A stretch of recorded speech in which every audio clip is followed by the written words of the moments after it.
Get the French women out! I agree with mass deportation. A gay person would have allowed that. Honey, no.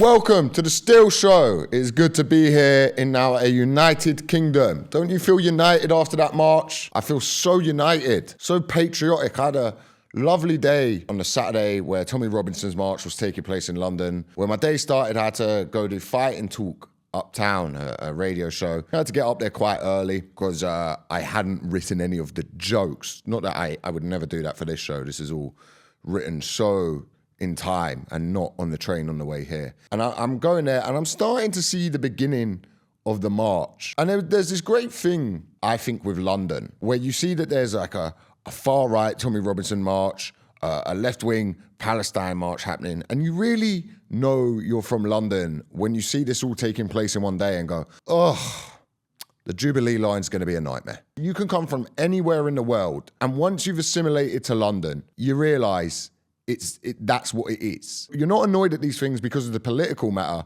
You're annoyed because it affects you getting to work. I agree with mass deportation, not for just because someone's come here or something. If you are standing on the left side of the escalator and I can't get down it, off to Rwanda. I don't care if you were born here. You could trace your lineage back to 1066. You could be related to William the Conqueror. You're out of it. You've made me delayed by 10 seconds. Or for you, I would bring in the death penalty for it personally. So I'm in town at the beginning of the day and I'm starting to see them all arrive. And they're in a good mood. They're on the tube. They're about to go unite the kingdom, feel some patriotism. I do the show. I go back home, get changed. I go into town later. The only way I can describe this is sometimes I go to like a friend's birthday and I get there for the beginning and it's a little bit civil. I go off to do a show. I come back and I don't know what has happened in that few hours, but it's carnage. And not carnage in the way that they're like creating chaos. I actually thought they were quite well behaved. They are so hammered. They were meant to be the defenders of our kingdom. There has never been a better time to invade London than at 9 p.m. on that Saturday, because they weren't defending anything. There was no way they were just shit-faced. I mean, sloppy drunk, just Union flags draped around us, stuttering around, slurring. They would turn up to the comedy club I was at and be like, is this open for us to get a drink? And we're like, no, there's a show going. Oh, okay. It was great fun watching the Asian doorman tell these British people they weren't allowed to come in, because that's sort of what they think's going on. One of them, the girl, I think she'd been on the march. She came into the show and she just sat on the stairs where everyone had to get that, so no one could get down the stairs. She was actually blocking people from getting through to the show. And we were like, ma'am, you can't sit on the stairs. And she said, why can't I sit on why can't I sit here? And you're like, because other people need to get to somewhere.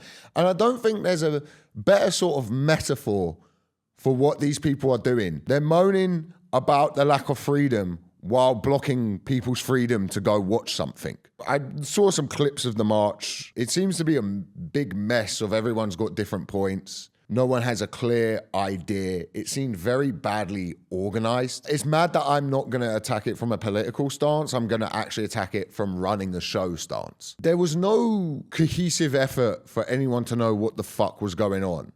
The fact that they had a giant screen because some people couldn't be bothered to turn up to show how much they love their country. Which reminds me of, I was at a memorial one time, and it did go on for too long. Like, it got to the point of where we were like, all right, he was a good guy, but he wasn't like we have to sit here for 4 hours good. And they'd have a giant screen where people would drop a message, sorry that I couldn't be there today, because they were, if you can't be there, don't even send a video. Like, I watched these videos, there's this giant screen, and it's people coming in going, you guys are patriots, taking back your country. And I'm currently in Dubai, a Muslim country, and I want to say that it's fantastic what you're standing for. Why? This is what you're proud of. It's raining in May. There's nothing symbolised Britain more than a bunch of people with Union flags stood there in drizzly weather during spring going, we're proud of this country. It's fucking raining in May. I want to go to one of the countries all the immigrants have come from. It's just some nice weather. Yes, I might be killed for, having different political beliefs, but I'll do it with a tan. Whoever's organising the event needs to vet things, because it felt very open mic at times. It generally felt like they were pulling people out of the crowd going, can you do 5 minutes? The headliner hasn't shown up. Tommy is stuck on the tube because everyone who's come to the city doesn't know how the contactless tap in works. Here's one of the videos of them singing. This is bizarre. And you never walk alone. Come on. You never walk. This is just bad. Who booked this? It feels like you've gone to a school fete and a couple of the parents have agreed to do a song. They've done no rehearsals. They've gone to the pub and had a few drinks, got up to do it, and everyone just kind of has to sit there and look at this guy. What is this? Look, even he's like, yeah, this is going bad. I've been there. I've been on stage where you're like, oh, this is bombing. Look, Tommy Robinson's like, yeah, that's it, that's enough. Did they not get a rehearsal space and go, we need to figure out the timings. We need to know what's going on here. Who's singing what? Should we maybe get some people who can sing? If anyone who listens to this show who was on the march, can you write in and like be honest? Go, oh yeah, bits of it was shit. Imagine you've got a bag in for that. Imagine you've done that. Imagine you're 100 quid down. You've done a couple of keys and then you're there and that's what's going on. You would go, is this who's going to defend the kingdom? And I was walking around looking at him and I saw this one guy. He was dressed as a crusader. He had like a big Knights Templar thing on and on the back was a picture of a crusader. And he's about 13 stone overweight. That's not who's going to defend the country. Do you think if we ever got invaded, there'll be some general, he's in a war room. Someone bursts in and goes, General, the British Isles have been invaded. He goes, gentlemen, this is the darkest day in British history. These islands haven't fallen since 1066. But it's time like these we get the old blighty spirit together. And we have to find our brightest and best. Who are you thinking, sir? The SAS? The Royal Marines? No. This calls for Big Dave and the boys. We need Britain's greatest Umbro tracksuit troops. Down there primed and ready. Great thinking, sir. No one's going to be better at fighting off the invaders than people who can't work out how to turn the brightness off their phone. It's just fucking stupid. This will be our Agincourt. Tell them there's some Asians in court and they'll be there, sir. It's this idea like you go down there, you think you're a crusader. You're the ones who are blocking all of London. And it's your right to do that. But to do that on FA Cup final day is what the tube's already a nightmare. You got to win the hearts and the minds of the people. I needed to go on the BBC, which you pay your license fee for. I took all of your money to go on there and do fighting talk. And it was a struggle to get there. I'm not going to agree with your cause. The cause could be Elliot Steel should be king. And if I got there and a bunch of people were blocking the way, I'd be like, I don't think I should be if this is what it's going to take. We mocked on the show when Zach Polanski brought out the gays. But you've got to get some element of the queer scene involved. Queer scene gave us a lot. If you look back in 80s New York, it's a great documentary, Paris is Burning. It's about how a lot of the like art scene and stuff took stuff from transsexuals back in New York who felt no place to go. So they created voguing, they created the ballroom scene, they go out there and do these shows and this idea of keeping. You need the gays involved a little bit. You need the queers involved. Do you think you'd have had those singers? Do you think a gay person would have allowed that? If you had some rehearsals, you have a RuPaul character there, just going, honey, no.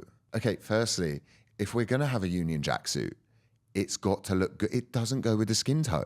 You need to vogue. This is the problem when you just have an event ran by white men. It becomes a function in a pub. And there was between, I don't know, 40, some reports saying 40,000, 60,000 there. You didn't have one gay person. This is the thing, and this is why you need a cohesive society of people who are mixed together, because you learn from each other. You get the art scene. White people, one thing we are good at is getting together and just having a sing-song. We're great at that. Look at the football. But you need a bit of cohesion with it. You need to have someone who's able to lead the chants.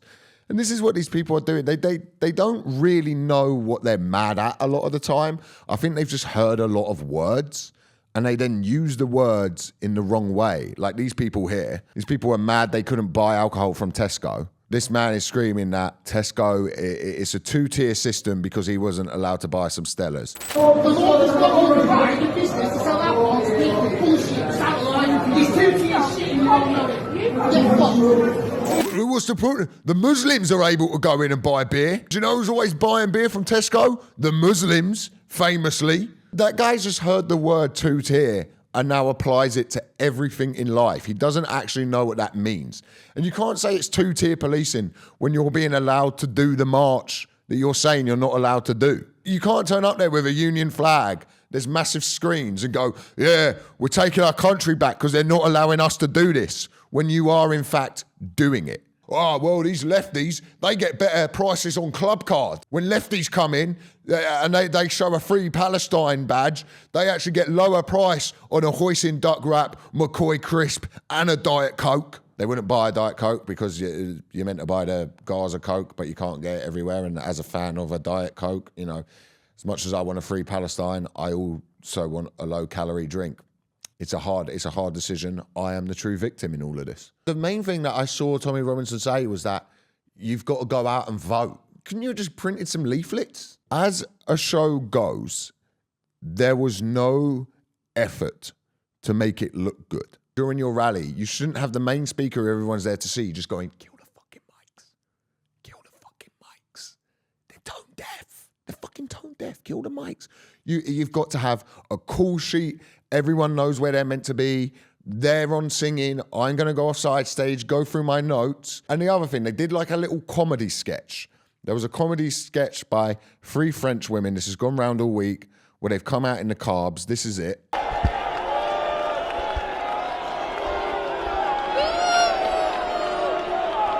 And then they start leading a chant of take it off, take it off. Take it off, take it off, take it off.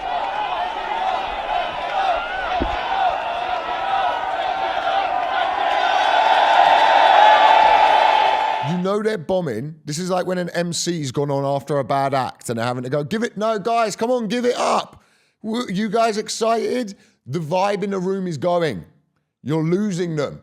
You're losing the crowd. You've gone out for a prop gag and it's not landed. You're in trouble. You've got to have some good material coming next. Let's see.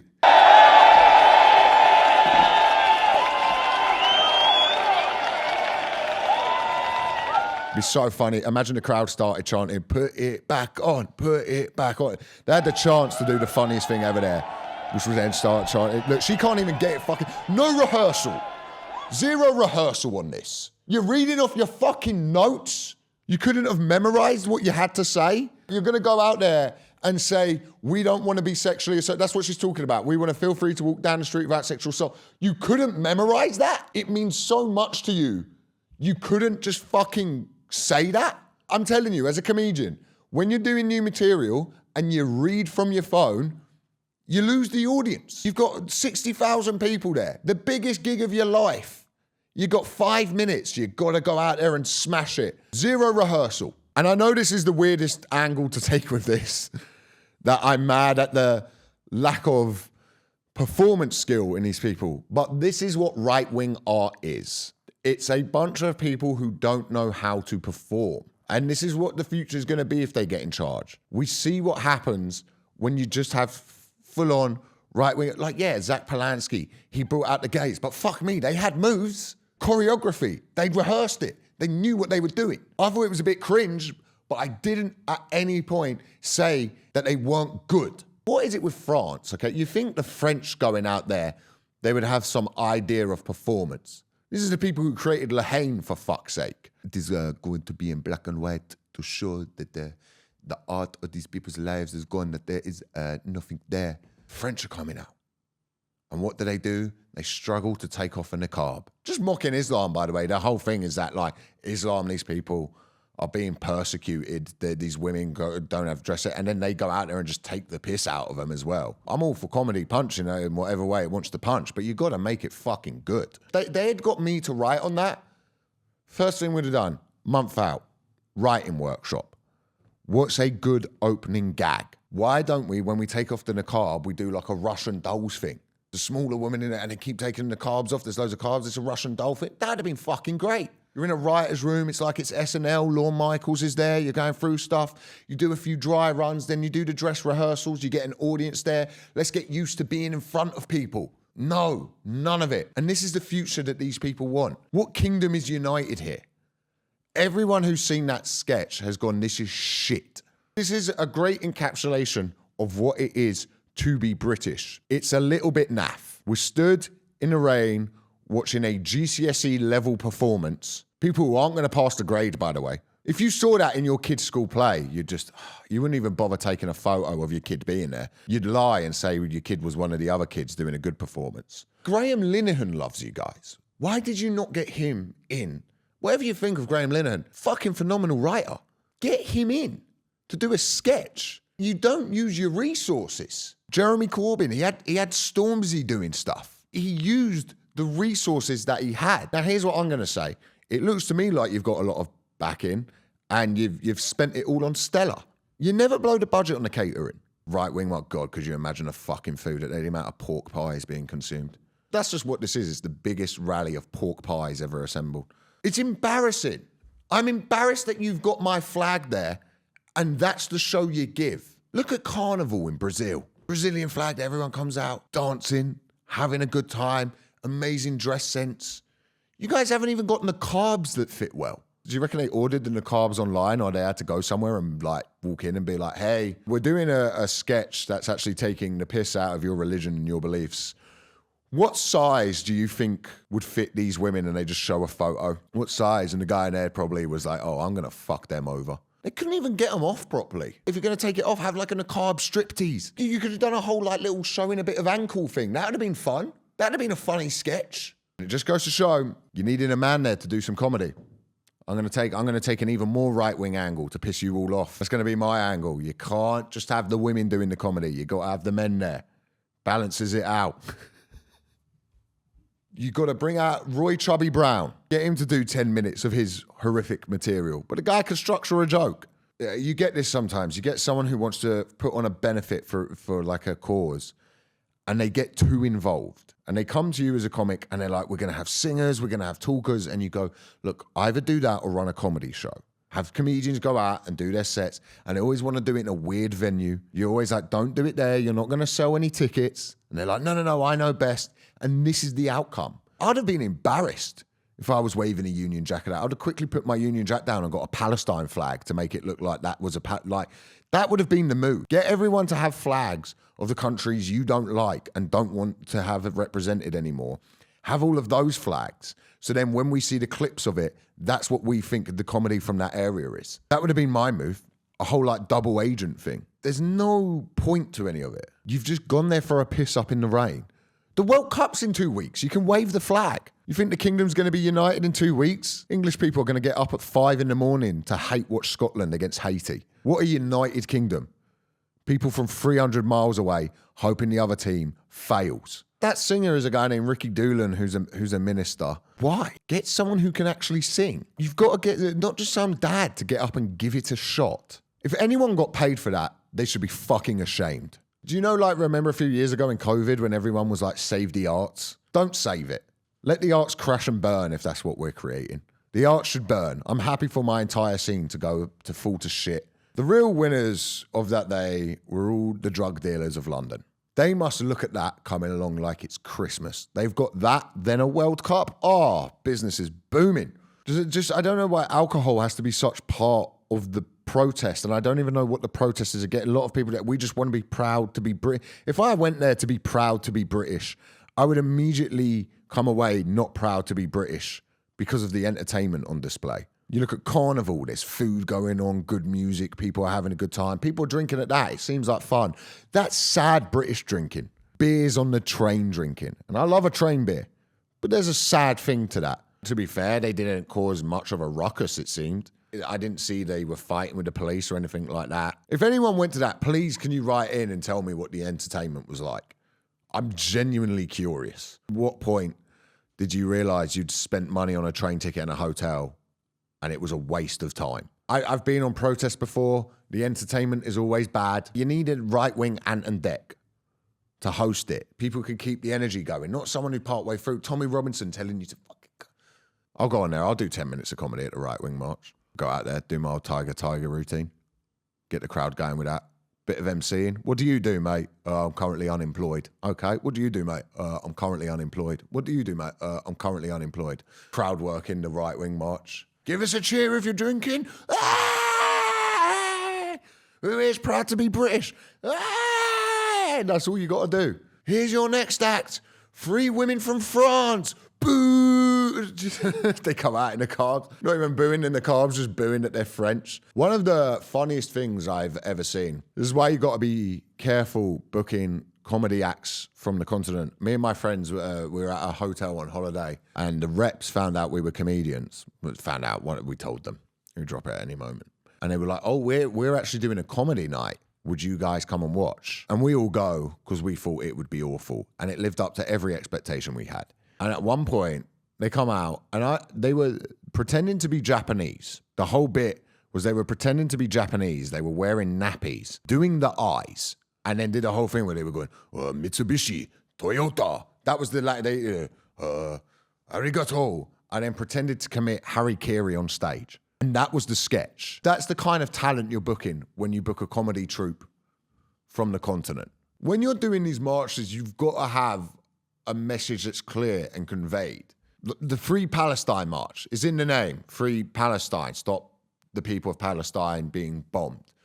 Okay? Quite clear. I don't think people who are in a school should be blown up. That's why I'm at the march. Clear. Obvious. This march had no clear message. The message I can see is Tesco offers a 2-tier system on buying alcohol, which, by the way, you can't buy alcohol in central London for this exact reason. That's not a nanny state. You know what we're like as English people. We can't be trusted. You watch us abroad, Spain in Germany, hey, you can drink on the train platform, you can have a cigarette. And what do we, somehow we find a deck chair from somewhere and then we're throwing it at a French family. That's what happens. I remember being in Amsterdam one time at 6 a.m. in a bar. I bought a round and I was giving it in glass and I was stunned. And I said, oh, you've put them in glass. And they were like, yeah, you can have a glass, man. The English in me just wanted to throw the glass somewhere to prove why you shouldn't give us that. We can't be trusted. This march had no point to it other than, hey. That was the message of the march, just that great English sound. Hey! You got 60,000 people to take over London. What's the message? Hey! That was the message. Hey! That's all the message was. Was just a guy going, what do we want? Hey! When do we want it? Hey! That was it. That's all the message was. We're sick of it. What are we sick of? Not being able to go, hey! Get the French women out. Just all the size of some of the cunts on that. Just smashed, hammered. They're going to go fight the Muslims who don't drink. They were out of breath on a half-mile walk. They're going to fight the war. They're going to go down. They're going to go to Jerusalem and take on all those Khabibs, all those wrestlers. They're going to go take them on, are they? Out of your fucking mind. I want to see it. That's what the Crusades were. Every crusade was just a bunch of English people turning up going, hey! That was it. Take the Holy Land. That was what the Crusades were just a bunch of blokes named Terry and Dave. Fucking, is this where fucking Jesus lived? Fucking ours now. There is nothing we do better than just turning up to something absolutely hammered and making a fucking mess. It's one of the great British pastimes. Something's going on. I'm turning up absolutely wasted and embarrassing my family. I'm putting it under the name of patriotism. And if that's the message you wanted to convey, well, my God, you smashed it.